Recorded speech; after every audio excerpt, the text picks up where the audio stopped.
عليكم ورحمة الله وبركاته. بسم الله الرحمن الرحيم. الحمد لله رب العالمين، والصلاة والسلام على رسول الأمين وعلى آله وأصحابه أجمعين، أما بعد. يا أيها الذين آمنوا اتقوا الله حق تقاته ولا تموتن إلا وأنتم مسلمون. رب اشرح لي صدري ويسر لي أمري واحلل عقدة من لساني يفقهوا قولي. آمين يا رب العالمين. പ്രിയപ്പെട്ട സത്യവിശ്വാസികൾ, വിശുദ്ധ ഖുർആനിൽ അല്ലാഹു സുബ്ഹാനഹു വ തആല പല ആളുകളെയും പ്രത്യേകിച്ചുകൊണ്ട് അഭിസംബോധന ചെയ്ത് വിളിച്ച് പറയുന്ന ആയത്തുകളുണ്ട്. ഉദാഹരണത്തിന് യാ അയ്യുഹന്നാസ്, അതുപോലെ യാ അയ്യുഹല്ലദീന ആമനു, യാ അയ്യുഹല്ലദീന കഫറു, അങ്ങനെ ഓരോ പ്രത്യേകമായിട്ട് വിളിച്ചു പറയുന്ന ആയത്തുകൾ കാണാം. അതിൽ ഈമാനിനെ ഒരു ഖൈദാക്കിക്കൊണ്ട് ഈമാനുള്ളവർക്ക് പ്രത്യേകമായി അല്ലാഹു സുബ്ഹാനഹു വ തആല വിളിച്ചാരംഭിക്കുന്ന ആയത്തുകളുണ്ട്. യാ അയ്യുഹല്ലദീന ആമനു എന്ന് തുടങ്ങുന്ന ആയത്തുകൾ, ഈമാനുള്ളവരെ അല്ലെങ്കിൽ സത്യവിശ്വാസികളെ, മുഅ്മിനീങ്ങളെ എന്ന് വിളിച്ചുകൊണ്ട് ഉള്ള ആയത്തുകൾ. അപ്പോൾ ആ ആയത്തുകൾ സ്വാഭാവികമായിട്ടും ഈമാനുള്ളവർക്ക് പ്രത്യേകമായിട്ടുള്ള കാര്യങ്ങളാണ്. ഇബ്നു മസ്ഊദ് റളിയല്ലാഹു അൻഹു പറഞ്ഞത് കാണാം, ഇദാ സമിഅത അല്ലാഹ തആല യഖൂൽ യാ അയ്യുഹല്ലദീന ആമനു. അല്ലാഹു സുബ്ഹാനഹു വ തആല യാ അയ്യുഹല്ലദീന ആമനു എന്ന് വിളിക്കുന്നത് കേട്ടാൽ, അഥവാ ഖുർആനിൽ അങ്ങനെ കണ്ടാൽ, ഫഅർഇഹാ സമഅക ഫഇന്നഹു ഖൈറുൻ യഅ്മുറു ബിഹി ഔ ശർറുൻ യൻഹാ അൻഹു. നിങ്ങൾ പ്രത്യേകമായി അത് ശ്രദ്ധിക്കുക, നിങ്ങളത് ശരിക്ക് കേട്ട് മനസ്സിലാക്കുക. കാരണം അത് ഒരു ഖൈറിനെ കൽപ്പിക്കുന്നതോ അല്ലെങ്കിൽ ഒരു ഷർറിനെ വിരോധിക്കുന്നതോ ഉള്ള ആയത്തായിരിക്കും, വചനമായിരിക്കും അത് എന്ന് ഇബ്നു മസ്ഊദ് റളിയല്ലാഹു അൻഹു പറയുന്നുണ്ട്. ഖുർആൻ പരിശോധിച്ചു കഴിഞ്ഞാൽ 88 ആയത്തുകളാണ് യാ അയ്യുഹല്ലദീന ആമനു എന്ന് തുടങ്ങുന്നതായിട്ടുള്ള ആയത്തുകൾ.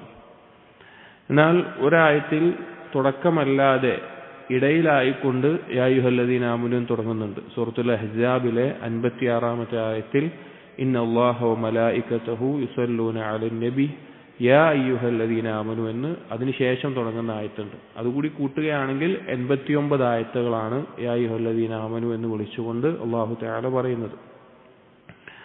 അതിൽ ഓരോ ആയത്തിലും ഓരോ സന്ദർഭം അനുസരിച്ചും പ്രത്യേകമായ ചില വിഷയങ്ങളും ചില അഹ്കാമുകളും ചില അറിയിപ്പുകളും അങ്ങനെയൊക്കെ ആയിട്ട് കാര്യങ്ങളുണ്ട്.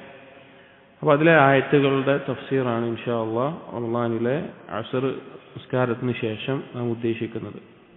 അതിൽ ഒന്നാമത്തേത്, നമ്മൾ സൂറത്തുൽ ബഖറ മുതൽ അതിൻ്റെ തുടർച്ചയായിട്ട് തന്നെയാണ് ഓരോ ആയത്തും പറയുന്നത്. അതിൽ ഒന്നാമത്തേത് സൂറത്തുൽ ബഖറയിലെ 104-ാമത്തെ ആയത്താണ്. സൂറത്തുൽ ബഖറയിലെ 104-ാമത്തെ ആയത്ത്. ആയത്ത് അഊദു ബില്ലാഹി മിനശ് ശൈത്വാനിർ റജീം. യാ അയ്യുഹല്ലദീന ആമനൂ ലാ തഖൂലൂ റാഇനാ വഖൂലൂ ഉൻദുർനാ വസ്മഊ വലിൽ കാഫിരീന അദാബുൻ അലീം. യാ അയ്യുഹല്ലദീന ആമനു, സത്യവിശ്വാസികളെ, ലാ തഖൂലു റാഇന, നിങ്ങൾ റാഇന എന്ന് പറയരുത്. വഖൂലു ഉൻദുർന, നിങ്ങൾ പറയുക ഉൻദുർന എന്നുള്ളത് പറയുക. വസ്മഉ, നിങ്ങൾ ശ്രദ്ധിച്ചു കേൾക്കുകയും ചെയ്യുക. വലിൽ കാഫിരീന അദാബുൻ അലീം, കുഫാറുകൾക്ക്, അല്ലാഹുവിനെ നിഷേധിക്കുന്ന നിഷേധികൾക്ക് വേദനയേറിയ ശിക്ഷയുണ്ട് എന്നാണ് ആയത്തിന്റെ ആശയം. ഈ ആയത്ത് ഇറങ്ങാനുള്ള ഒരു സന്ദർഭമുണ്ട്. നബി സല്ലല്ലാഹു അലൈഹി വസല്ലമയോട് സഹാബികൾ ഖിതാബ് നടത്തുമ്പോൾ, എന്തെങ്കിലും കാര്യം പറയുന്ന സമയത്ത്, അല്ലെങ്കിൽ നബി സല്ലല്ലാഹു അലൈഹി വസല്ലം എന്തെങ്കിലും കാര്യം ദീനിന്റെ കാര്യങ്ങൾ പഠിപ്പിക്കുന്ന സമയത്ത് അവരിലേക്ക് ശ്രദ്ധിക്കാൻ വേണ്ടി, അവരുടെ കാര്യങ്ങൾ പരിഗണിക്കാൻ വേണ്ടി റാഇന എന്ന അറബി പദം ഉപയോഗിക്കാറുണ്ടായിരുന്നു. റാഇന എന്ന് പറഞ്ഞാൽ ഞങ്ങളെ കാര്യങ്ങളൊന്ന് പരിഗണിക്കണം, ഞങ്ങളെ ശ്രദ്ധിക്കണം, ഞങ്ങളെ കാര്യങ്ങൾ നോക്കണം എന്ന അർത്ഥത്തിലാണ്. നബി സല്ലല്ലാഹു അലൈഹി വസല്ലമയുടെ ശ്രദ്ധ കിട്ടാൻ വേണ്ടി പറയുന്ന കാര്യങ്ങൾ ഒന്നുകൂടി ഞങ്ങൾക്ക് മനസ്സിലാകുന്ന രീതിയിൽ, അല്ലെങ്കിൽ ഒന്നുകൂടി ലഘൂകരിച്ച് ഒരു റിഫ്കോട് കൂടി ഞങ്ങൾക്ക് വ്യക്തമാക്കി തരണം എന്ന നിലക്കൊക്കെ ശ്രദ്ധ തിരിക്കാൻ വേണ്ടി സഹാബികൾ പറയാറുള്ള വാക്കായിരുന്നു റാഇന എന്നുള്ളത്. എന്നാൽ ഈ റാഇന എന്നുള്ള പദത്തിനോട് സാമ്യത തോന്നുന്ന ഒരു പദം അന്ന് ജൂതന്മാരുടെ ഇടയിൽ ഉണ്ടായിരുന്ന ഇബ്രാനി ഭാഷയിൽ റാഈന എന്ന രീതിയിൽ ഉണ്ടായിരുന്നു. റാഈന എന്നുള്ളത് അത് അവർ ഒരു ആക്ഷേപമായിട്ട് ചീത്ത വിളിക്കാൻ ഉപയോഗിക്കുന്ന വാക്കായിരുന്നു. അപ്പോ ഈ ജൂതന്മാരിൽപ്പെട്ട മുനാഫിക്കുകളും ആ കാലത്തുണ്ടായിരുന്നു. അഥവാ ഉള്ളിൽ ജൂതൻ തന്നെ ആയിരിക്കും, എന്നാൽ ഇസ്ലാം ബാഹ്യമായി കാണിക്കുന്ന അവസ്ഥയിലൊക്കെ. അപ്പൊ അങ്ങനെയുള്ള ആളുകൾ നബി സല്ലല്ലാഹു അലൈഹി വസല്ലമയെ അഭിസംബോധന ചെയ്യുമ്പോൾ അവർ ഈ റാഇന എന്നുള്ളത് റാഈന എന്നുള്ള രീതിയിൽ അഭിസംബോധന ചെയ്യും. അപ്പൊ യഥാർത്ഥത്തിൽ അവർ ഉദ്ദേശിക്കുന്ന എന്താണ്? സഹാബികൾ ഉദ്ദേശിക്കുന്നത് ഞങ്ങൾ ശ്രദ്ധിക്കണം, ഞങ്ങളുടെ കാര്യമൊന്നും നോക്കണം എന്ന അർത്ഥത്തിലാണ്. എന്നാൽ ഇവർ ഉദ്ദേശിക്കാറുണ്ടായിരുന്നത് ഇതുപോലെ നബി സല്ലല്ലാഹു അലൈഹി വസല്ലമയെ ആക്ഷേപിക്കാൻ വേണ്ടി, ചീത്ത വിളിക്കാൻ വേണ്ടി ആ അർത്ഥത്തിൽ, എന്നാൽ അത് പ്രകടമായി തന്നെ ചെയ്യാനുള്ള അനുവാദം ലഭിച്ചു എന്ന നിലക്ക് അവർ ചെയ്യാറുണ്ടായിരുന്നു. കാരണം പ്രത്യക്ഷത്തിൽ കേട്ടാൽ എന്താ തോന്നുള്ളൂ, മറ്റുള്ള സഹാബികൾ പറയുന്ന പോലെ തന്നെയാണ് അവരും പറയുന്നത് എന്നേ തോന്നുള്ളൂ. അപ്പൊ അവരുദ്ദേശിക്കുന്നത് മനസ്സിലായിരുന്നില്ല. മറ്റൊരു ആശയം എന്താണെന്ന് വെച്ച് കഴിഞ്ഞാൽ ഈ റാഇന എന്നുള്ള പദം തന്നെ ഏതെങ്കിലും ചെവി കേൾക്കാത്ത അല്ലെങ്കിൽ ബുദ്ധിയില്ലാത്ത ഒരാളോട് ഇങ്ങോട്ട് നോക്ക് എന്നുള്ളത് കുറച്ച് ഒരു വില കുറച്ച് കാണുന്ന, മോശപ്പെട്ട രീതിയിൽ സംസാരിക്കുന്ന രീതിയിലും റാഇന എന്നുള്ള പദത്തിന് അറബിയിൽ ഉപയോഗിക്കാൻ പറ്റും. അപ്പൊ അവർ നബി സല്ലല്ലാഹു അലൈഹി വസല്ലമയെ, മുനാഫിഖീങ്ങൾ നബി സല്ലല്ലാഹു അലൈഹി വസല്ലമയെ അഭിസംബോധന ചെയ്യുമ്പോൾ ഈ രീതിയിലും, അതായത് ചെവി കേൾക്കാത്ത അല്ലെങ്കിൽ ഹമക്കായിട്ടുള്ള ഒരാളെ ഇങ്ങോട്ട് നോക്കടാ എന്ന് പറയുന്ന രീതിയിൽ അർത്ഥം ഉദ്ദേശിച്ചുകൊണ്ട് അവർ പറഞ്ഞു തുടങ്ങി. ആ സന്ദർഭത്തിലാണ് അല്ലാഹു സുബ്ഹാനഹു വ തആല ഈ ആയത്ത് ഇറക്കുന്നത്. അപ്പോ മുഅ്മിനീങ്ങളോട് ഇനി അങ്ങനെ പറയരുത് എന്ന് പറയുമ്പോൾ യഥാർത്ഥത്തിൽ ഈ ആയത്ത് കൊണ്ടുള്ള ഉദ്ദേശം എന്താണ്? മുനാഫിഖീങ്ങളും അതുപോലെ തന്നെ ജൂതന്മാരുമായിട്ടുള്ള അവർ നബി സല്ലല്ലാഹു അലൈഹി വസല്ലമയെ വില കുറച്ച് അല്ലെങ്കിൽ ആക്ഷേപിച്ച് ഈ പദം ഉപയോഗിക്കുന്നതിനെ നിർത്താൻ വേണ്ടിയിട്ടാണ് ഉദ്ദേശിച്ചത്. കാരണം മുഅ്മിനീങ്ങളോട് അത് പറയരുത് എന്ന് പറഞ്ഞു കഴിഞ്ഞാൽ എന്തായി? പിന്നെ അവർ പറഞ്ഞു കഴിഞ്ഞാൽ അവര് ഈമാനിന്റെ ഖൈദിൽ നിന്ന് പുറത്തായ ആളുകളാണെന്ന് മാത്രമല്ല, അല്ലാഹു തആല വിരോധിച്ചൊരു കാര്യം ചെയ്യുന്നതുകൊണ്ട് തന്നെ അതിന്റെ അപകടം വ്യക്തമാവും. അപ്പൊ നബി സല്ലല്ലാഹു അലൈഹി വസല്ലമയ്ക്ക് നൽകേണ്ട ആദരവ് നൽകാൻ വേണ്ടി, അതുപോലെ തന്നെ ആ ബഹുമാനം നൽകാൻ വേണ്ടി ഇനി ആ പദം ഉപയോഗിക്കരുത്, മറ്റവർ തെറ്റായ രീതിയിൽ ഉപയോഗിച്ചുകൊണ്ട് ഇനി ആ പദം ഉപയോഗിക്കരുത് എന്ന് പറഞ്ഞു. അതേസമയം തന്നെ സംശയമില്ലാത്ത വിധം വ്യക്തമായി കാര്യം ബോധ്യപ്പെടുന്ന ഒരു വാക്ക് പകരം പറയാനും പറഞ്ഞു. വഖൂലു ഉൻദുർന എന്നുള്ള പദം, ഞങ്ങളെ ഒന്ന് നോക്ക് എന്നുള്ള അർത്ഥത്തിലും അതല്ലെങ്കിൽ ഞങ്ങൾ ശ്രദ്ധിക്കണം എന്നുള്ള അർത്ഥത്തിലും ഉൻദുർന എന്നുള്ള പദം ഉപയോഗിച്ചാൽ മതി എന്ന് നബി സല്ലല്ലാഹു അലൈഹി വസല്ലമയോട് സംസാരിക്കുമ്പോൾ അങ്ങനെ പദം ഉപയോഗിച്ചാൽ മതി എന്ന് സഹാബികളോട് പറയുകയും ചെയ്തു. ഇവിടെ ഉസൂൽ ഫിഖ്ഹിലെ ഒരു പ്രധാനപ്പെട്ട ഖായിദക്ക് കൂടി തെളിവായിക്കൊണ്ട് ഈ ആയത്തിനെ ഉലമാക്കൾ എടുക്കാറുണ്ട്. അത് സദ്ദു ദറാഇ എന്ന് പറയും. അതായത് ഒരു ഹറാമായ ഒരു കാര്യത്തിലേക്ക് എത്തിക്കുന്ന വഴികളെയും തടയുക എന്നുള്ളത് ഇസ്ലാമിന്റെ ഒരു അടിസ്ഥാന തത്വമാണ്. ഉദാഹരണം പറഞ്ഞു കഴിഞ്ഞാൽ, ഇപ്പോൾ വ്യഭിചാരം ഹറാമാണ്. അത് വ്യഭിചാരം ഹറാമാക്കുന്നതിനോടൊപ്പം തന്നെ അതിലേക്ക് എത്തിച്ചേരുന്ന വേറെ എന്തെല്ലാം കാര്യങ്ങളുണ്ടോ അതിനെല്ലാം ഇസ്ലാം വിരോധിച്ചിട്ടുണ്ടാവും. ഒരു സ്ത്രീയും പുരുഷനും, അന്യ സ്ത്രീയും പുരുഷനും ഒറ്റക്കാവുക എന്നുള്ളത്, ഒരു സ്ത്രീയുടെ സൗന്ദര്യത്തിലേക്ക് നോക്കുക എന്നുള്ളത്, അതുപോലെ സ്ത്രീയോട് ഹിജാബ് ധരിക്കാൻ പറഞ്ഞിട്ടുള്ളത്, അവർ വീട്ടിൽ കയറുമ്പോൾ അനുവാദം ചോദിക്കണം എന്നുള്ളത്, അങ്ങനെ മെഹ്റമില്ലാതെ ഒരു സ്ത്രീ യാത്ര ചെയ്യരുത് എന്നുള്ളത്, അങ്ങനെ ഒരുപാട് കാര്യങ്ങൾ ഈ വ്യഭിചാരത്തിലേക്ക് എത്തിക്കാൻ കാരണമാകുന്ന കാരണങ്ങളെയെല്ലാം ഇസ്ലാം എന്ത് ചെയ്തിട്ടുണ്ട്? തടഞ്ഞിട്ടുണ്ട്. അതാണ് സദ്ദു ദറാഇ എന്ന് പറയും. ഒരു കാര്യം ഹറാമാക്കുക മാത്രമല്ല ചെയ്യാം, അതിലേക്ക് എത്തിച്ചേരാനുള്ള സാഹചര്യങ്ങളെ കൂടി ഇല്ലാതാക്കും. അപ്പൊ നബി സല്ലല്ലാഹു അലൈഹി വസല്ലമയെ ഇകഴ്ത്തുന്ന, നബി സല്ലല്ലാഹു അലൈഹി വസല്ലമയ്ക്ക് നൽകേണ്ട ആദരവ് നൽകാതെയുള്ള സംസാരങ്ങൾ ഉണ്ടാവാതിരിക്കാൻ അതിനുള്ള ആ സാഹചര്യങ്ങളെയും കാരണങ്ങളെയും പോലും ദീനിൽ തടഞ്ഞിട്ടുണ്ട്. അതിൽപ്പെട്ട ഒരു കാര്യമാണ് ഈ പറഞ്ഞിട്ടുള്ളത്. ഇത് സദ്ദു ദറാഇനുള്ള ഒരു തെളിവാണ്. അതുപോലെ ഈ ആയത്തിൽ നിന്ന് ഉലമാക്കൾ പറയാറുള്ള മറ്റൊരു കാര്യം, സംസാരത്തിൽ വ്യക്തത ഉണ്ടായിരിക്കണം എന്നുള്ളതാണ്. നമ്മൾ ആരോട് സംസാരിക്കുകയാണെങ്കിലും ദ്വയാർത്ഥത്തിലുള്ള പദങ്ങൾ ഉപയോഗിച്ച് സംസാരിക്കുക എന്നുള്ളത് ഒരു മുസ്ലിമിന് യോജിച്ചിട്ടുള്ള കാര്യമല്ല. അപ്പോൾ ഒരു കാര്യം പറയാം, ആ കാര്യത്തിനെ രണ്ടർത്ഥത്തിൽ വ്യാഖ്യാനിക്കാൻ പറ്റുന്ന അവസ്ഥ ഉണ്ടാവുക എന്നുള്ളത്. അങ്ങനെയുള്ള സംസാരങ്ങൾ ഒരു മുസ്ലിമിന്റെ നിന്ന് ഉണ്ടാവാൻ പാടില്ല. മുസ്ലിമിന്റെ നിന്ന് വ്യക്തമായിട്ടുള്ള ആശയം വ്യക്തമാകുന്ന കൃത്യമാകുന്ന സംസാരങ്ങളായിരിക്കണം ഒരു മുസ്ലിം സംസാരിക്കേണ്ടത്. അതുപോലെ ഒരാളെ ഇകഴ്ത്തുന്ന തരത്തിലുള്ള സംസാരങ്ങൾ പാടില്ല എന്നും ഇതിന് മനസ്സിലാക്കാം. അതുപോലെ ചില മുഫസ്സിരീങ്ങൾ ഇതിനെ വിശദീകരിക്കുമ്പോൾ പറഞ്ഞു, നബി സല്ലല്ലാഹു അലൈഹി വസല്ലമയോട് ഈ തരത്തിലുള്ള ആദരവ് കാണിക്കണം, ബഹുമാനിക്കണം എന്നതിലേക്ക് ഈ സംശയമുണ്ടാക്കുന്ന വാക്കുകൾ ഒഴിവാക്കിയിട്ടുണ്ടെങ്കിൽ എല്ലാ കാലഘട്ടത്തിലും ഇതുപോലെയുള്ള ശ്രേഷ്ഠരായിട്ടുള്ള ആളുകൾ, ഇൽമുള്ള ആളുകൾ, അതുപോലെ അധികാരമുള്ള ആളുകൾ, അല്ലെങ്കിൽ സമൂഹത്തിൽ ഉന്നതിയുള്ള ആളുകൾ, എല്ലാവരോടും പൊതുവായിട്ടാണെങ്കിലും ഇങ്ങനെയുള്ള ആളുകളിൽ പ്രത്യേകിച്ച് ശ്രദ്ധിക്കണം. ഒരു വാക്കിന് രണ്ടർത്ഥത്തിൽ പറയേണ്ടി വരുന്ന അവസ്ഥയിൽ അങ്ങനെയുള്ള സംസാരങ്ങൾ, വാക്കുകൾ ഉപയോഗിക്കാൻ പാടില്ല എന്നുള്ളത്. എന്നിട്ട് അല്ലാഹു സുബ്ഹാനഹു വ തആല അത് പറഞ്ഞിട്ട് പറഞ്ഞു, വസ്മഉ, നിങ്ങൾ നബി സല്ലല്ലാഹു അലൈഹി വസല്ലം പറയുന്നത് ശ്രദ്ധിച്ച് കേൾക്കണം എന്നുകൂടി പറഞ്ഞു. കാരണം സഹാബികളോട് പറയാം നബി സല്ലല്ലാഹു അലൈഹി വസല്ലം പറയുന്ന കാര്യങ്ങൾ ശ്രദ്ധിച്ച് കേൾക്കുക എന്നുള്ളത് നമുക്കറിയപ്പെട്ട കാര്യമാണ്. നബി സല്ലല്ലാഹു അലൈഹി വസല്ലമക്ക് സമഉൻ തഅത്തും എപ്പോഴും ഉണ്ട് എന്നുള്ളത്. എന്നിട്ട് ഈ ആയത്ത് അവസാനിപ്പിച്ചത് വലിൽ കാഫിരീന അദാബുൻ അലീം. ഇങ്ങനെ ആ വാക്കിന്റെ അർത്ഥവ്യത്യാസങ്ങൾ ഉപയോഗിച്ചുകൊണ്ട് നബി സല്ലല്ലാഹു അലൈഹി, അതോടൊപ്പം മുഫസ്സിറുകൾ പറഞ്ഞ മറ്റൊരു കാര്യമാണ്, ഒരു വാക്ക് പറയുമ്പോൾ അതിന്റെ ഉദ്ദേശത്തെ കൂടി പരിഗണിക്കും. കാരണം സഹാബികൾ റായിന എന്ന് പറയുന്നതും അതേപോലെ തന്നെ അവിടെ ഉണ്ടായിരുന്ന ഈ മുനാഫിഖീങ്ങൾ റായിന എന്ന് പറയുമ്പോഴും പദം ഒന്നാണ്. പക്ഷേ അവരുടെ ഉദ്ദേശം തെറ്റായി മാറി. സഹാബികൾ ഇഖ്ലാസോടുകൂടി നല്ല ഉദ്ദേശത്തെ ഞങ്ങൾ ശ്രദ്ധിക്കണം എന്ന് പറയുന്നു. എന്നാൽ മറ്റുള്ള മുനാഫിഖീങ്ങൾ റായിന എന്ന് പറയുമ്പോൾ ആക്ഷേപത്തിന്റെ, കളിയാക്കലിന്റെ പദമായിട്ടാണ് അവരത് ഉപയോഗിച്ചിട്ടുള്ളത്. അപ്പോൾ ഒരു പദം പറയുമ്പോൾ അതിന്റെ ഉദ്ദേശം അനുസരിച്ചായിരിക്കും അതിനെ പരിഗണിക്കുക. ഏതർത്ഥത്തിൽ? അള്ളാഹുവിന്റെ അടുക്കൽ അതിനെ പരിഗണിക്കപ്പെടുക.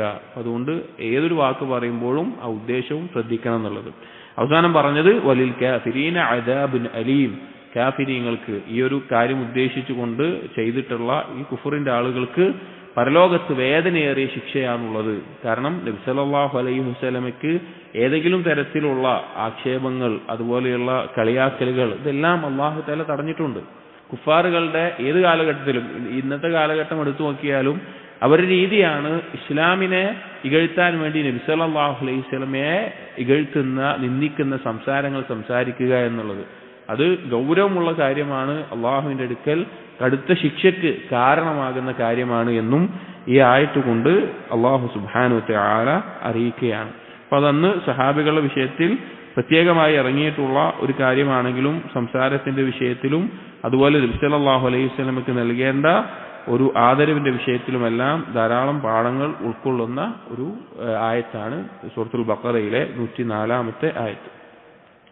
അടുത്ത ആയത്ത് സൂറത്തുൽ ബഖറയിലെ 153-ാമത്തെ ആയത്താണ്. സൂറത്തുൽ ബഖറയിലെ 153-ാമത്തെ ആയത്ത്. ഇതിൽ അല്ലാഹു സുബ്ഹാനഹു വ തആല പറഞ്ഞു, യാ അയ്യുഹല്ലദീന ആമനു ഇസ്തഈനു ബിസ്സബ്രി വസ്സലാ ഇന്നല്ലാഹ മഅസ്സാബിരീൻ. യാ അയ്യുഹല്ലദീന ആമനു, മുഅ്മിനീങ്ങളെ, സത്യവിശ്വാസികളെ എന്ന് വിളിച്ച് പറയുകയാണ്. ഇസ്തഈനു ബിസ്സബ്രി വസ്സലാ, നിങ്ങൾ സഹായം തേടുക, അല്ലാഹു സുബ്ഹാനഹു വ തആലയോട് സഹായം തേടുക. ബിസ്സബ്രി വസ്സലാ, ക്ഷമ കൊണ്ടും സബർ കൊണ്ടും, അസ്സലാ നിസ്കാരം കൊണ്ടും. ഇന്നല്ലാഹ മഅസ്സാബിരീൻ, അല്ലാഹു സുബ്ഹാനഹു വ തആല തീർച്ചയായിട്ടും ക്ഷമിക്കുന്നവരോട് ഒപ്പമാണ്, സാബിരീങ്ങളുടെ കൂടെയാണ് എന്ന് അറിയിക്കാൻ. ഇതിൽ ദീനിയായതോ ദുന്യവിയോ ആയിട്ടുള്ള ഏതൊരു വിഷയത്തിലും അല്ലാഹു സുബ്ഹാനഹു വ തആലയുടെ സഹായം കൂടാതെ നമുക്കൊന്നും തന്നെ മുന്നോട്ട് പോകാൻ സാധിക്കുകയില്ല, ഏത് വിഷയമാണെങ്കിലും. അപ്പൊ അള്ളാഹുവിന്റെ സഹായം ഏതൊരു കാര്യത്തിനും നമുക്ക് ആവശ്യമാണ്. എത്രത്തോളം എന്ന് വെച്ചാൽ അള്ളാഹുവിനെ നമ്മൾ ഇബാദത്ത് ചെയ്യാൻ തന്നെ നമ്മൾ അള്ളാഹുവിനോട് സഹായം ചോദിക്കുന്നുണ്ട്. അല്ലാഹുമ്മ അഇന്നി അലാ ദിക്രിക വശുക്രിക വഹുസ്നി ഇബാദതിക്. അത് അള്ളാഹുവിനെ ദിക്ർ ചെയ്യാനും അള്ളാഹുവിനെ ശുക്ർ ചെയ്യാനും അള്ളാഹുവിനെ ഇബാദത്ത് ചെയ്യാനും അള്ളാഹുവിൽ നിന്ന് സഹായം നമുക്ക് ആവശ്യമാണ്. അതില്ലാതെ നമുക്ക് സാധിക്കില്ല. അപ്പൊ ഏത് കാര്യത്തിനും അള്ളാഹുവിൽ നിന്നുള്ള സഹായം നമുക്ക് വേണം. അപ്പൊ അള്ളാഹുവിനോട് സഹായം തേടാനുള്ള പ്രധാനപ്പെട്ട 2 മാർഗങ്ങളാണ് ഈ ആയത്തിൽ അല്ലാഹു തആല മുഅ്മിനീങ്ങളോട് പറയുന്നത്. ഒന്ന് അസ്സബറാണ്, 2 അസ്സലാ. സബർ എന്ന് പറഞ്ഞു കഴിഞ്ഞാൽ അത് ക്ഷമ എന്നുള്ള മലയാളം പദത്തിൽ നമ്മൾ പറയുമ്പോൾ അത് അർത്ഥം വളരെയധികം കുറവാണ്. അത് ക്ഷമ എന്നുള്ള പദത്തെ മലയാളത്തിൽ നമ്മൾ മനസ്സിലാക്കുന്നതിനേക്കാൾ ആഴത്തിലുള്ള ആശയം അസ്സബർ എന്നുള്ള അറബി പദത്തിനുണ്ട്. സബറിന്റെ തഅരീഫ് പറയുകയാണെങ്കിൽ ഹബ്സു നഫ്സി വകഫുഹാ അമ്മാ തക്റഹ്, നഫ്സിന് ഇഷ്ടമില്ലാത്ത കാര്യങ്ങളിൽ അതിനെ പിടിച്ചു നിർത്തുക എന്നുള്ളതാണ്. 3 തരത്തിലാണ് സബറിനെ പണ്ഡിതന്മാർ വിശദീകരിച്ചിട്ടുള്ളത്. ഒന്ന് നന്മ ചെയ്യുമ്പോഴുള്ള സബർ, നന്മ ചെയ്യാൻ കാണിക്കേണ്ട സബർ. സ്വാഭാവികമായിട്ടും നഫ്സ് എന്ത് ചെയ്യും? നന്മകൾ ചെയ്യുന്നതിന് മടി കാണിക്കും, ഒന്ന് പിൻവലിക്കും. ചെയ്യണ്ട, അല്ലെങ്കിൽ രാത്രി നിസ്കാരത്തിൽ നിൽക്കുമ്പോൾ ഉറങ്ങിക്കോ, അല്ലെങ്കിൽ വേറെ എന്തെങ്കിലും നന്മ ചെയ്യുമ്പോൾ അതിൽ നിന്ന് പിൻവലിക്കും. എന്നാൽ ആ സമയത്ത് ആ നന്മ ചെയ്യുക എന്നുള്ളത് സബറാണ്. പക്ഷെ ആ സബർ എന്നുള്ളതിനെ ക്ഷമ എന്നുള്ള പദത്തിൽ എങ്ങനെയാണ് വരിക? ക്ഷമ എന്നുള്ള അർത്ഥത്തിൽ മലയാളത്തിൽ പറയുമ്പോൾ കൊണ്ടുവരാൻ ബുദ്ധിമുട്ടാണ്. അതൊരു സബറാണ്. രണ്ടാമത്തേത്, പാപം ചെയ്യാൻ നഫ്സ് പ്രേരിപ്പിക്കുന്ന സന്ദർഭത്തിൽ, അതിനോട് താല്പര്യം കാണിപ്പിക്കുന്ന സന്ദർഭത്തിൽ അതിനെ പിടിച്ചു നിർത്തുക, അത് ചെയ്യാതെ അതിനെ പിടിച്ചു നിർത്തുക എന്നുള്ളത് സബറിൽപ്പെട്ടതാണ്. മൂന്നാമത്തേത്, അല്ലാഹു സുബ്ഹാനഹു വ തആലയുടെ ഖളാ ഖദറുകൾ നമ്മുടെ ജീവിതത്തിൽ സംഭവിക്കുമ്പോൾ, നമ്മൾ ഇഷ്ടപ്പെട്ട ഒരു കാര്യത്തിന്റെ വേർപാട്, നമ്മുടെ പ്രിയപ്പെട്ടവരുടെ മരണം, അല്ലെങ്കിൽ വേറെ എന്തെങ്കിലും നഷ്ടങ്ങൾ, അങ്ങനെ എന്തെങ്കിലും മുസീബത്തുകളോ മറ്റോ എല്ലാം ബാധിക്കുന്ന ഖദർ സംഭവിക്കുന്ന സന്ദർഭത്തിൽ അതിൽ അള്ളാഹുവിന് കോപമുണ്ടാക്കുന്ന രീതിയിൽ വെറുപ്പ് പ്രകടിപ്പിക്കുന്ന സംസാരങ്ങളോ പ്രവർത്തനങ്ങളോ ഇല്ലാതെ അതിനെ അംഗീകരിക്കുകയും അതിനെ ഉൾക്കൊള്ളുകയും ചെയ്യുക എന്നുള്ളത് അതും സബറിൽപ്പെട്ടതാണ്. അപ്പോൾ ഈ രീതിയിൽ ജീവിതത്തിന്റെ ഓരോ ഘട്ടത്തിലും നമ്മൾ കൊണ്ടുപോവുക എന്നുള്ളത് അള്ളാഹുവിൽ നിന്ന് നമ്മുടെ കാര്യങ്ങളിൽ സഹായം ലഭിക്കാനുള്ള കാരണമാണ്. സത്യത്തിൽ നമ്മൾ പരിശോധിച്ചു കഴിഞ്ഞാൽ, ഖുർആനും ഹദീസും എല്ലാം പരിശോധിച്ചു കഴിഞ്ഞാൽ നമുക്ക് ബോധ്യപ്പെടുന്ന കാര്യമാണ്, ദുനിയാവിൽ ഒരു വിജയം വേണമെങ്കിൽ സബറോടുകൂടി അല്ലാതെ കിട്ടില്ല. സബറോടുകൂടി അല്ലാതെ കിട്ടില്ല.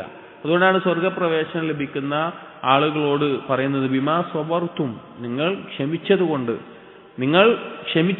ഞാൻ പറഞ്ഞല്ലോ, ക്ഷമ എന്നുള്ള പദം മലയാളത്തിൽ പറയുമ്പോൾ ആ സബർ എന്നതിന്റെ ദീനിയായിട്ടുള്ള ഉദ്ദേശിക്കുന്ന ആശയത്തിന്റെ പൂർണ്ണത ലഭിക്കുന്നില്ല. അതിനാൽ അങ്ങനെ ദീനിനെ മുറുകെ പിടിച്ചു കൊണ്ട് നടക്കുന്നത് കൊണ്ടാണ് നിങ്ങൾക്ക് ഈ സ്വർഗം ലഭിച്ചത് എന്നാണ് ആ സബർ കൊണ്ട് ഉദ്ദേശിക്കുന്നത്. ആ സബർ എന്നുള്ള പദത്തിൽ സബറിനെ വേറൊരു തരത്തിൽ ഉലമാക്കൾ വിശദീകരിച്ചത് കാണാം, രണ്ട് രീതിയിലായിട്ട്. ഇഖ്തിറാരി ആയിട്ടുള്ള സബറും ഇഖ്തിയാരി ആയിട്ടുള്ള സബറും. ഇഖ്തിറാരി എന്ന് പറഞ്ഞാൽ നിർബന്ധിതനായി ഒരാൾക്ക് ഉണ്ടാകുന്ന ക്ഷമ. ഉദാഹരണം പറഞ്ഞു കഴിഞ്ഞാൽ, ഒരാൾക്ക് എന്തെങ്കിലും ഒരു അപകടം പറ്റി, ഒരു ആക്സിഡന്റ് പറ്റി, അവന്റെ കയ്യോ കാലോ എന്തെങ്കിലും മുറിഞ്ഞു അല്ലെങ്കിൽ വീണു, എന്തെങ്കിലും പറ്റി. അപ്പൊ അതിൽ അവൻ ക്ഷമിക്കുക എന്നുള്ളത് അവന് നിർബന്ധിതനായിക്കൊണ്ട് അവന് ക്ഷമിക്കേണ്ടി വരുന്ന ഒരു കാര്യമാണ്. അവന് ക്ഷമിച്ചേ പറ്റുള്ളൂ. അതാണ് ഇഖ്തിറാരി ആയിട്ടുള്ള സബർ എന്ന് പറഞ്ഞാൽ. ഇഖ്തിയാരി ആയിട്ടുള്ള സബറുണ്ട്, അഥവാ അവൻ തെരഞ്ഞെടുത്തുകൊണ്ട് ക്ഷമിക്കുന്നത്. ഉദാഹരണം പറഞ്ഞാൽ, അവന്റെ ഈ കയ്യും കാലും കൊണ്ട് തന്നെ ഒരു പാപം ചെയ്യാനുള്ള അവസരം വന്നിട്ട് ആ പാപം ചെയ്യാതെ അവന്റെ ഈ കൈയിനെയും കാലിനെയും എല്ലാം പിടിച്ചു നിർത്തി സബർ കാണിക്കുക എന്നുള്ളത്, അതാണ് ഇഖ്തിയാരി ആയിട്ടുള്ള സബർ. അവൻ തെരഞ്ഞെടുത്തിട്ടുള്ള ക്ഷമ. ഇഖ്തിയാരി ആയിട്ടുള്ള സബറിനേക്കാൾ ഉത്തമമാണ് ഇഖ്തിയാരി ആയിട്ടുള്ള സബർ എന്നുള്ളത്. അഥവാ എന്തെങ്കിലും മുസീബത്ത് ബാധിച്ച് അവൻ അതിൽ ക്ഷമിക്കുന്നതിനേക്കാൾ അഫ്ളലായി, അത് പ്രതിഫലമുണ്ട്, അതിനേക്കാൾ അഫ്ളലായിട്ടുള്ളതാണ് അവനൊരു പാപം ചെയ്യാനോ അല്ലെങ്കിൽ മറ്റെന്തെങ്കിലും ഒരു അവസരം വന്നിട്ട് അവൻ സ്വയം പിടിച്ചു നിർത്തുക എന്നുള്ളത്, അവനായിട്ട് തെരഞ്ഞെടുക്കുന്ന ക്ഷമ എന്നുള്ളത്. ആ രീതിയിലും ക്ഷമയെ ഉലമാക്കൾ വിശദീകരിച്ചത് കാണാം.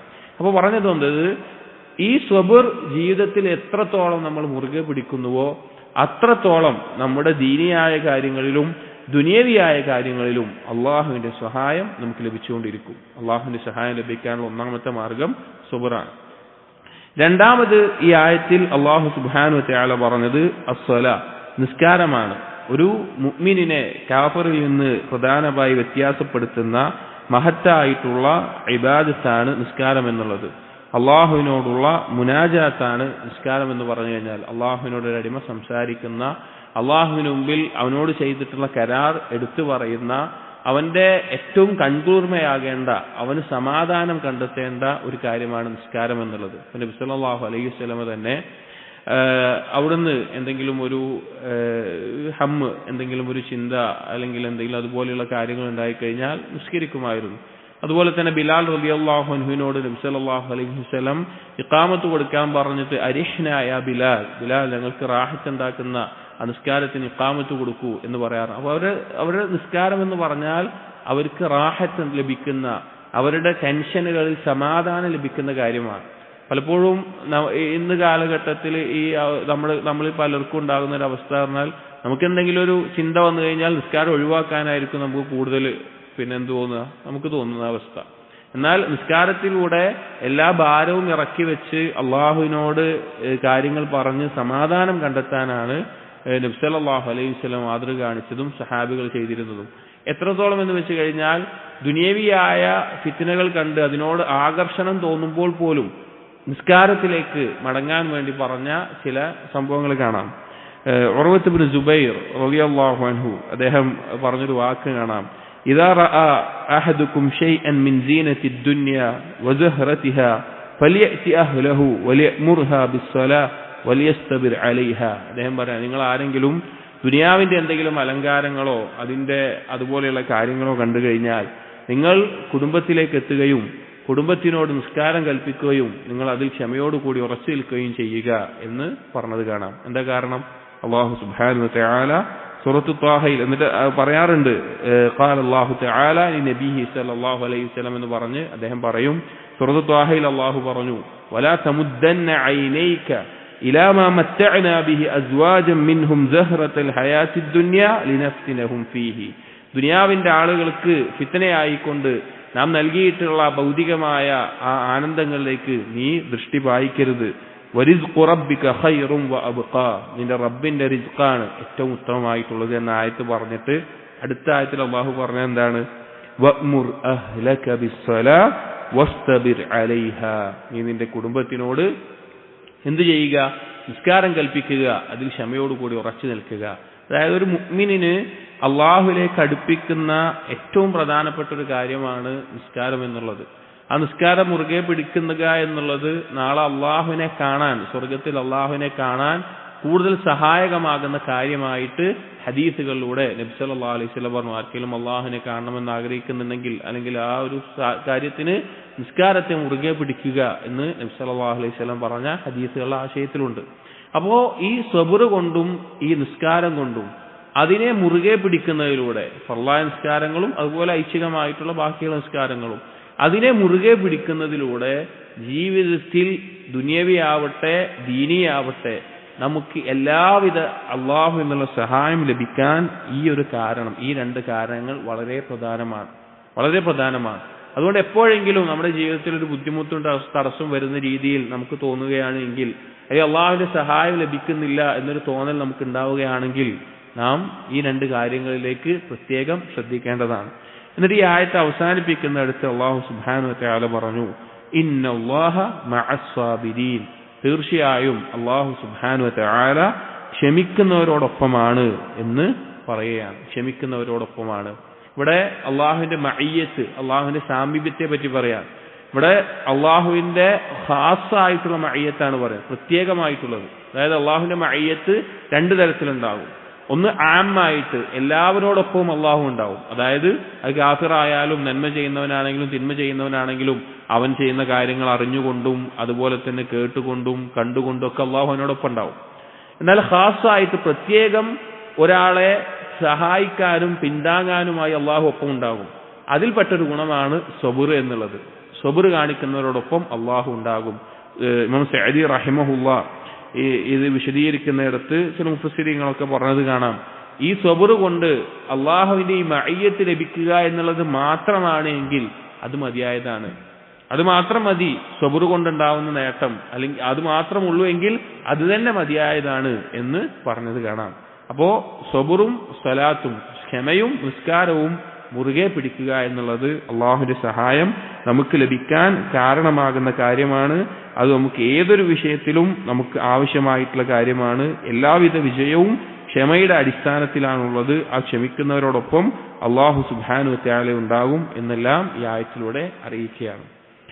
അടുത്ത ആയത്ത് വരുന്നത് സൂറത്തുൽ ബഖറയിലെ 172 ആയത്താണ്. സൂറത്തുൽ ബഖറയിലെ 172 ആയത്ത്. അതിൽ അല്ലാഹു തആല പറഞ്ഞു, യാ അയ്യുഹല്ലദീന ആമനൂ, ഏ മുഅ്മിനീങ്ങളെ, കുലൂ മിൻ ത്വയ്യിബാതി മാ റസഖനാകും, നിങ്ങൾക്ക് അള്ളാഹു നൽകിയിട്ടുള്ള റിസ്ഖിൽ നിന്ന് ത്വയ്യിബായതിനെ, വിശിഷ്ടമായതിനെ നിങ്ങൾ ഭക്ഷിക്കുക. വഷ്കുറൂ ലില്ലാഹ്, അള്ളാഹുവിനെ നന്ദി കാണിക്കുകയും ചെയ്യുക. ഇൻ കുൻതും ഇയ്യാഹു തഅബുദൂൻ, നിങ്ങൾ അവനെ മാത്രം ആരാധിക്കുന്നവരാണെങ്കിൽ എന്ന് അല്ലാഹു തആല പറയാം. ഇതിൽ മുഅ്മിനീങ്ങളെ കുറിച്ച് പ്രത്യേകമായിട്ട് അള്ളാഹു ഓർമ്മിപ്പിക്കുന്ന വിഷയം അള്ളാഹു നൽകിയ അനുഗ്രഹത്തെ സൂചിപ്പിക്കുന്നതും അതിന് നന്ദി കാണിക്കുന്നതുമായി ബന്ധപ്പെട്ടിട്ടുള്ള കാര്യമാണ് പറയുന്നത്. ഇതിൽ മുഅ്മിനീങ്ങളെ വിളിച്ചുകൊണ്ട് പറഞ്ഞു, കുലൂ മിൻ ത്വയ്യിബാതി മാ റസഖനാകും, നിങ്ങൾക്ക് നൽകിയിട്ടുള്ള റിസ്ഖിൽ നിന്ന് ത്വയ്യിബായതിനെ നിങ്ങൾ ഭക്ഷിക്കുക. ഈ ആയത്തിന്റെ മുമ്പ് 172ാമത്തെ ആയത്തിന് മുമ്പ് 168ാമത്തെ ആയത്തിൽ അല്ലാഹു സുബ്ഹാനഹു വ തആല പൊതുവായി ഈ കാര്യം എല്ലാ ജനങ്ങളോടുമായിട്ട് പറയുന്നുണ്ട്. അതിൽ പറയുന്നത് യാ അയ്യുഹന്നാസ്, ഏ ജനങ്ങളെ, കുലൂ മിമ്മാ ഫിൽ അർദി ഹലാലൻ ത്വയ്യിബ, ഭൂമിയിൽ നിന്ന് നിങ്ങൾക്ക് ഹലാലായതും ത്വയ്യിബായതും നിങ്ങൾക്ക് അനുവദനീയമായതും വിശിഷ്ടമായതും നിങ്ങൾ ഭക്ഷിക്കുക. വലാ തത്തബിഉ ഖുതുവാതിശ് ശൈത്താൻ, പിശാചിന്റെ കാലടികൾ നിങ്ങൾ പിൻപറ്റരുത്. ഇന്നഹു ലക്കും അദുവ്വുൻ മുബീൻ, അവൻ നിങ്ങളുടെ ശത്രുവാണ്. പൊതുവായി ജനങ്ങളോട് ഹലാലായത്, ഹലാൽ എന്ന് പറഞ്ഞു കഴിഞ്ഞാൽ അല്ലാഹു സുബ്ഹാനഹു വ തആല ഹറാമാക്കാത്ത എല്ലാ ഭക്ഷണങ്ങളും ഹലാലാണ്, അനുവദനീയമായിട്ടുള്ളതാണ്. അതുപോലെ തന്നെ ത്വയ്യിബ് എന്ന് പറഞ്ഞാൽ ഖബീസ് അല്ലാത്തത്. ത്വയ്യിബ് ആവണമെങ്കിൽ അത് ഹലാലായിരിക്കണം. പക്ഷേ ഹലാലിൽ തന്നെ വിശിഷ്ടമായത്, ഇമാം ഷാഫി റഹിമഹുല്ലാഹ് എല്ലാം പറഞ്ഞത് ലദ്ദത്തുള്ളത് അഥവാ രുചിയുള്ളത്, അഥവാ നല്ല ഭക്ഷണങ്ങൾ, ഹലാലായതിൽ നല്ല ഭക്ഷണങ്ങൾ ഭക്ഷിക്കുക എന്നുള്ളത് പൊതുവായി ജനങ്ങളോട് പറഞ്ഞതിന് ശേഷം മുഅ്മിനീങ്ങളോട് പ്രത്യേകമായിട്ട് ഈ ആയത്തിൽ അല്ലാഹു സുബ്ഹാനഹു വ തആല പറയുന്നത് യാ അയ്യുഹല്ലദീന ആമനു കുലൂ മിൻ ത്വയ്യിബാതി മാ റസഖനാകും, നിങ്ങൾക്ക് റിസ്ഖായി നൽകിയതിൽ നിന്ന് ത്വയ്യിബായതിനെ നിങ്ങൾ ഭക്ഷിക്കുക എന്നാണ്. അപ്പോൾ ഇവിടെ അല്ലാഹു തആല ആദ്യം പറയുന്നത് അല്ലാഹു നൽകിയിട്ടുള്ള മഹത്തായ നിഅമത്താണ്. നമ്മളൊന്ന് ആലോചിച്ച് നോക്കി, എന്തെല്ലാം തരത്തിലുള്ള ഭക്ഷണങ്ങളും പാനീയങ്ങളും അതുപോലെ കായ്ക്കനികളും അതുപോലെ തന്നെ ഹലാലായിട്ടുള്ള മൃഗങ്ങളുടെ മാംസവും അല്ലാഹു സുബ്ഹാനഹു വ തആല ഇവിടെ ഒരുക്കിയിട്ടുണ്ട്. നമുക്ക് എന്തെല്ലാം വ്യത്യസ്ത രുചികളിലുള്ളത് അല്ലാഹു തആല ഇവിടെ നമുക്ക് അനുവദനീയമാക്കിയിട്ടുണ്ട്. അതിൽ നിന്ന് അല്ലാഹു പറയാണ് ത്വയ്യിബായതിനെ നിങ്ങൾ ഭക്ഷിക്കുക, വിശിഷ്ടമായതിനെ, മ്ലേച്ഛമായ ഖബീസായതിനെ ഭക്ഷിക്കുക എന്നുള്ളത് ഒരു മുഅ്മിന് യോജിച്ചിട്ടുള്ളതല്ല. ഒന്ന് ഹലാലായിരിക്കണം. ഹലാൽ എന്ന് പറഞ്ഞാൽ എല്ലാ ഭക്ഷണവും ഹലാലാണ്, അള്ളാഹു ഹറാമാക്കിയത് ഒഴികെ. ഹറാമാക്കിയത് വളരെ കുറച്ചേ ഉള്ളൂ, അള്ളാഹു ഹറാമാക്കിയത് വളരെ കുറച്ചേ ഉള്ളൂ. മൃഗങ്ങളിൽ നോക്കുകയാണെങ്കിൽ ഖുർആനിൽ വ്യക്തമായി വന്നിട്ടുള്ള പന്നി മാംസം, അതുപോലെ തന്നെ പല രീതിയിൽ ചത്തത്, വീട് ചത്തത്, ശ്വാസം മുട്ടി ചത്തത്, അതുപോലെയുള്ളത്, അല്ലെങ്കിൽ തേറ്റയുള്ള പല്ല് ഇങ്ങനെ തേറ്റ വന്നിട്ടുള്ള മൃഗങ്ങളുടെ മാംസങ്ങൾ, അല്ലെങ്കിൽ റസൂലുള്ളാഹി സ്വല്ലല്ലാഹു അലൈഹി വസല്ലമ കൊല്ലാൻ പറഞ്ഞതോ കൊല്ലരുത് എന്ന് പറഞ്ഞതോ ആയിട്ടുള്ള ജന്തുക്കൾ, രണ്ടും തിന്നാൻ പാടില്ല. റസൂലുള്ളാഹ് കൊല്ലാൻ പറഞ്ഞിട്ടുള്ള ജന്തുക്കളെയും തിന്നാൻ പാടില്ല, കൊല്ലരുത് എന്ന് പറഞ്ഞിട്ടുള്ള ജന്തുക്കളെയും തിന്നാൻ പാടില്ല. അങ്ങനെ കുറച്ച് കാര്യങ്ങളെ ഹറാമായിട്ടുള്ളൂ, ബാക്കിയുള്ളതൊക്കെ ഹലാലാണ്. അപ്പൊ ആ ഹലാലിൽ നിന്ന് തന്നെ ഏറ്റവും നല്ലതായിട്ടുള്ള നല്ല ഭക്ഷണം ഭക്ഷിക്കുക, ത്വയ്യിബായത്, വിശിഷ്ടമായത്, നല്ല രുചിയുള്ളത്, അതിൽ ഏറ്റവും ഗുണമുള്ളത്, ശരീരത്തിനും ഗുണമുള്ളത്, മനസ്സിനും ഗുണമുള്ളത്, അങ്ങനെയുള്ള കാര്യങ്ങളാണ് ഭക്ഷിക്കേണ്ടത്. എന്നിട്ട് പറഞ്ഞു വഷ്കുറൂ ലില്ലാഹ്, അള്ളാഹുവിന് നന്ദി കാണിക്കുകയും ചെയ്യുക. അതായത് ഈ ആയത്തിൽ നിന്ന് ഒരുപാട് കാര്യങ്ങൾ ഉലമാക്കൾ പഠിപ്പിക്കുന്നുണ്ട്. അതിൽ ഒന്നാമത്തെ കാര്യമാണ് ഹലാലും ത്വയ്യിബുമായ ഭക്ഷണം കഴിച്ചാലാണ് ഒരാൾക്ക് ഏറ്റവും നല്ല രീതിയിൽ അള്ളാഹുവിന് സൽക്കർമ്മങ്ങൾ ചെയ്യാൻ സാധിക്കുകയുള്ളൂ. അത് ഈ ആയത്ത് കൊണ്ടും വേറെ ധാരാളം ആയത്തുകളുടെയും ഹദീസുകളുടെയും അറിയിക്കപ്പെട്ടുള്ള ഒരു കാര്യമാണ്. അതായത് ഹലാലും ത്വയ്യിബുമായ ഭക്ഷണം കഴിക്കുമ്പോഴാണ് സൽക്കർമ്മങ്ങൾ ചെയ്യാനുള്ള തൗഫീഖ് ഒരാൾക്ക് ലഭിക്കുക. അങ്ങനെയല്ല എങ്കിൽ അവന് സൽക്കർമ്മങ്ങൾക്കുള്ള തൗഫീഖ് നഷ്ടപ്പെടുന്ന ഒരു അവസ്ഥ ഉണ്ടാകുമെന്നുള്ളത്. അപ്പൊ ഹലാലായ ഭക്ഷണം കഴിക്കുന്നത് ഒരുപാട് ഗുണങ്ങളുണ്ട്, അതിൽപ്പെട്ടൊരു കാര്യമാണ്. ഇപ്പോൾ ഉദാഹരണത്തിന് നബി സല്ലല്ലാഹു അലൈഹി വസല്ലം ഫജ്റിന് ശേഷമുള്ള ദുആയിൽ നബി സല്ലല്ലാഹു അലൈഹി വസല്ലം ഫജ്റിന് ശേഷം പറയാറുണ്ട്. എന്താണ് പറയാറുള്ളത്? അല്ലാഹുമ്മ ഇന്നി അസ്അലുക ഇൽമൻ നാഫിഅ റിസ്ഖൻ ത്വയ്യിബ വഅമലൻ മുതഖബ്ബല. ആദ്യം ഉപകാരപ്രദമായ അറിവ് ചോദിച്ചു. എന്താണ്? ആ അറിവുണ്ടെങ്കിലാണ് ഏതാണ് ഹലാൽ ഏതാണ് ഹറാം എന്നൊക്കെ മനസ്സിലാവും. അപ്പൊ രണ്ടാമത് പറഞ്ഞ എന്താ? റിസ്ഖൻ ത്വയ്യിബ, വിശിഷ്ടമായ ഹലാലായിട്ടുള്ള റിസ്ഖിനെ. എന്നാൽ മാത്രമാണ് എന്തുണ്ടാവുകയുള്ളൂ? അമലൻ മുതഖബ്ബല, സ്വീകരിക്കപ്പെടുന്ന കർമ്മങ്ങൾ ചെയ്യാൻ സാധിക്കുകയുള്ളൂ. ഇബ്നു കസീർ റഹിമഹുല്ലാഹ് എല്ലാം ബിദായ വ നിഹായ പോലുള്ള കിതാബിലൊക്കെ അദ്ദേഹം സൂചിപ്പിക്കുന്നുണ്ട്, മക്കൾക്ക് ഹലാലായ ഭക്ഷണം നൽകുക എന്നുള്ളത് അവരുടെ മനസ്സ് നന്നാവാനും കാരണമാകുന്ന ഒരു കാര്യമാണ്. ശരീരം നന്നാവുക എന്ന് മാത്രമല്ല, മനസ്സ് നന്നാവാനും കാരണമാകുന്ന കാര്യമാണ് ഹലാലായിട്ടുള്ള സമ്പാദ്യത്തിൽ നിന്നുള്ള ഹലാലായിട്ടുള്ള ഭക്ഷണം അവർക്ക് നൽകുക എന്നുള്ളത്. അതിനുള്ളൊരു കാരണമായി മാറും. ഇത് അല്ലാഹു തആല പൊതുവായി കൽപ്പിച്ചിട്ടുള്ള കാര്യമാണ്. അഥവാ നബിമാരോട് കൽപ്പിച്ചിട്ടുള്ളത് വിശ്വാസികളോട് കൽപ്പിച്ചൊരു കാര്യമാണ്. ഒരു ഹദീസിൽ നബി സല്ലല്ലാഹു അലൈഹി വസല്ലം പറയുന്നുണ്ട്, അയ്യുഹന്നാസ്, ഏ ജനങ്ങളെ, ഇന്നല്ലാഹ ത്വയ്യിബുൻ ലാ യഖ്ബലു ഇല്ലാ ത്വയ്യിബ, അല്ലാഹു ത്വയ്യിബാണ്, ത്വയ്യിബല്ലാത്ത ഒന്നും അല്ലാഹു തആല സ്വീകരിക്കുകയില്ല. അത് ഇബാദത്ത് ഇഖ്ലാസോട് കൂടിയുള്ളതേ അല്ലാഹു സ്വീകരിക്കുകയുള്ളൂ. അതുപോലെ തന്നെ ഏതൊരു കാര്യവും ഇഖ്ലാസോട് കൂടിയുള്ളതേ അള്ളാഹു സ്വീകരിക്കുകയുള്ളൂ. ഏതൊരു കാര്യവും ത്വയ്യിബായിരിക്കണം. വഇന്ന അല്ലാഹ അമറൽ മുഅ്മിനീന ബിമാ അമറ ബിഹിൽ മുർസലീൻ. മുർസലീങ്ങളോട് അള്ളാഹു എന്താണോ കൽപ്പിച്ചത് അത് മുഅ്മിനീങ്ങളോടും അള്ളാഹു ഇതാ കൽപ്പിക്കുന്നു. ഫഖാല, അള്ളാഹു തആല പറഞ്ഞു, യാ അയ്യുഹർ റുസുൽ കുലൂ മിൻ ത്വയ്യിബാതി വഅമലു സാലിഹ ഇന്നി ബിമാ തഅമലൂന അലീം. റസൂലുകളോട് അള്ളാഹു പറഞ്ഞതാണ്, റസൂലുകളെ വിളിച്ചു പറഞ്ഞു, നിങ്ങൾ ത്വയ്യിബായത് ഭക്ഷിക്കുക, സൽക്കർമ്മങ്ങൾ ചെയ്യുക, നിങ്ങൾ പ്രവർത്തിക്കുന്നത് ഞാൻ അറിയുന്നവനാണെന്ന് പറഞ്ഞു. വഖാല, എന്നിട്ട് പറഞ്ഞു, ഈ ആയത്ത് നമ്മൾ ഓതിയ ആയത്ത് ഓതി, യാ അയ്യുഹല്ലദീന ആമനൂ കുലൂ മിൻ ത്വയ്യിബാതി മാ റസഖനാകും. മുഅ്മിനീങ്ങളോട് പ്രത്യേകം പറഞ്ഞു, നിങ്ങൾക്ക് നൽകിയതിന് വിശിഷ്ടമായത് ഭക്ഷിക്കുക. എന്നിട്ട് നബി സല്ലല്ലാഹു അലൈഹി വസല്ലം പറയാണ്, സുമ്മ ദക്കറ റജുല യുതീലു സഫർ. ഒരു വ്യക്തിയെ പറ്റി പറയാണ്, അയാള് വളരെ ദൂര യാത്ര ചെയ്തുകൊണ്ടിരിക്കുകയാണ്. അശ്അസ അഗ്ബറ, അയാള് മുടിയെല്ലാം ജട പിടിച്ച് പൊടി പുരണ്ട അവസ്ഥയിലായിട്ടുണ്ട് യാത്ര കാരണത്താൽ. യമുദ്ദു യദൈഹി ഇല സമാ, എന്നിട്ട് അയാൾ ആകാശത്തിലേക്ക് കൈ ഉയർത്തിക്കൊണ്ട് അയാൾ ഇങ്ങനെ തേടുകയാണ്, യാ റബ്ബ് യാ റബ്ബ്, എന്റെ റബ്ബേ എന്റെ റബ്ബേ. അതായത് യാത്രക്കാരനാണ്, വളരെയധികം ആവശ്യക്കാരനാണ്, മുൽത്തറാണ്. ഒരു മുൽത്തറിന്റെ ദുആ അല്ലാഹു തആല സ്വീകരിക്കും. അയാൾ കാഫിറാണെങ്കിലും അയാൾ മുശ്രിക്കാണെങ്കിലും അയാൾ ഹറാമായ രീതിയിലാണെന്ന് തേടുന്നതെങ്കിൽ കൂടി ഒരാൾ മുൽത്തറാണെങ്കിൽ അയാളുടെ ദുആ സ്വീകരിക്കാനുള്ള ഒരു കാരണമായിട്ടുള്ളതാണ്. അതായത് ഒരാൾ ഞെരുക്കത്തിൽ അവസ്ഥയിലെത്തുമ്പോൾ ദുആ സ്വീകരിക്കപ്പെടാൻ കൂടുതൽ സാധ്യതയുള്ള ഒരു ഘട്ടമാണത്. അപ്പോ അങ്ങനെയുള്ള ഒരു അവസ്ഥയിൽ വിളിച്ചുകൊണ്ടിരിക്കുകയാണ്. വമത്അമഹു ഹറാം, പക്ഷെ എന്നിട്ട് നബി സല്ലല്ലാഹു അലൈഹി വസല്ലം പറയാണ്, അവന്റെ ഭക്ഷണം മുഴുവൻ ഹറാമാണ്. വമശ്റബുഹു ഹറാം, അവന്റെ പാനീയം മുഴുവൻ ഹറാമാണ്. വമൽബസുഹു ഹറാം, അവന്റെ വസ്ത്രം മുഴുവൻ ഹറാമാണ്. വഗുദിയ ബിൽ ഹറാം, അവൻ പോഷിപ്പിക്കപ്പെട്ടിട്ടുള്ള മൊത്തം ഹറാമിലാണ്. ഫഅന്നാ യുസ്തജാബു ലിദാലിക, എങ്ങനെയാണ് അവൻ ഉത്തരം ചെയ്യപ്പെടുക എന്നുള്ളത്. അതായത് ഹറാമ് ഭക്ഷിച്ചു കഴിഞ്ഞാൽ ദുആ തടയപ്പെടുന്ന, ദുആ ഉത്തരം ചെയ്യപ്പെടാത്ത, എത്രത്തോളം സ്വീകരിക്കപ്പെടാൻ കാരണമുണ്ടെങ്കിലും ഈ ഒരു കാരണം കൊണ്ട് അത് തടയപ്പെടുന്ന അവസ്ഥ ഉണ്ടാകും എന്ന് നബി സല്ലല്ലാഹു അലൈഹി വസല്ലം പറയാം. അപ്പോ ഈ ആയത്തിൽ നിന്ന് മനസ്സിലാക്കാം, അള്ളാഹു നൽകിയ റിസ്കിൽ നിന്ന് ത്വയ്യിബായതിനെ, ഹലാലായതിനെ, വിശിഷ്ടമായതിനെ ഭക്ഷിക്കണം എന്നുള്ളത്. അതോടൊപ്പം പറഞ്ഞു വഷ്കുറൂ ലില്ലാ, അള്ളാഹുവിന് നന്ദി കാണിക്കണം എന്നുള്ളത്. അത് നമ്മുടെ വേലയുള്ള ബാധ്യതയാണ്. കാരണം നമ്മൾ ആലോചിച്ച് നോക്കി, നമുക്ക് അള്ളാഹു സുബ്ഹാനഹു വ തആല ഇത്രയധികം ഭക്ഷണവും പാനീയങ്ങളും അതെല്ലാം നൽകിയിട്ട് അള്ളാഹുവിന് നന്ദി കാണിക്കുന്നില്ല എങ്കിൽ എത്ര വലിയ നന്ദികേടാണത്, എത്ര വലിയ നന്ദികേടാണത്. ഇത് പ്രത്യക്ഷത്തിൽ മുഅ്മിനീങ്ങളോടാണെങ്കിൽ കൂടി മുഫസ്സിരീങ്ങൾ പറയുകയാണ്, ഇതിന്റെ അകത്ത് മുശ്രിക്കീങ്ങളോട് അവരെ ശിർക്കിന്റെ നിരർത്ഥകതയോടെ ബോധിപ്പിക്കുന്നുണ്ട്. കാരണം അവർ ആരെ ശിർക്ക് ചെയ്താലും ആരെ പങ്കു ചേർത്താലും അവർക്കൊന്നും എന്ത് കഴിയില്ല, റിസ്ക് നൽകാൻ കഴിയില്ല, ഉറപ്പാണ്, ഒരാൾക്ക് സാധിക്കില്ല. അല്ലാഹു തആല ഖുർആനിൽ ചോദിക്കുന്നില്ലേ, യാ അയ്യുഹന്നാസ് ഉദ്കുറൂ നിഅമത്തല്ലാഹി അലൈക്കും ഹൽ മിൻ ഖാലിഖിൻ ഗൈറുല്ലാഹി യർസുഖുകും മിനസ് സമാഇ വൽ അർദ്. മനുഷ്യരെ, നിങ്ങൾ ആലോചിക്കുന്നില്ല, ആകാശത്തു നിന്ന് ഭൂമിയിൽ നിന്ന് നിങ്ങൾക്ക് റിസ്ക് നൽകാൻ വേറൊരു സൃഷ്ടാവുണ്ടോ? ഒരിക്കലുമില്ല, ഒരിക്കലുമില്ല. അള്ളാഹു അല്ലാതെ വേറെ ആൾക്കും സാധിക്കില്ല. അപ്പൊ അള്ളാഹുവിന് നന്ദി കാണിക്കണം. എന്താണ് നന്ദി കാണിക്കുക എന്ന് പറഞ്ഞാൽ, അതിന് വാക്കുകൊണ്ടുള്ള നന്ദി മാത്രമല്ല, അള്ളാഹുവിന്റെ ഭക്ഷണം കഴിച്ച് അള്ളാഹുവിനെ ധിക്കരിക്കുന്ന കാര്യങ്ങൾ ചെയ്യാൻ നിൽക്കരുത്. അള്ളാഹുവിന്റെ ഭക്ഷണം കഴിച്ച് അള്ളാഹുവിന്റെ കൽപ്പന അനുസരിക്കാതിരിക്കുകയും അള്ളാഹു വിരോധിച്ച് ചെയ്യുകയും ചെയ്യുന്ന അവസ്ഥ ഉണ്ടാകരുത്. അള്ളാഹു നൽകിയ ഭക്ഷണം കഴിച്ചിട്ട് അള്ളാഹു കൽപ്പിച്ച കാര്യങ്ങൾ ചെയ്യുന്നില്ല എങ്കിൽ നന്ദികേടാണ്.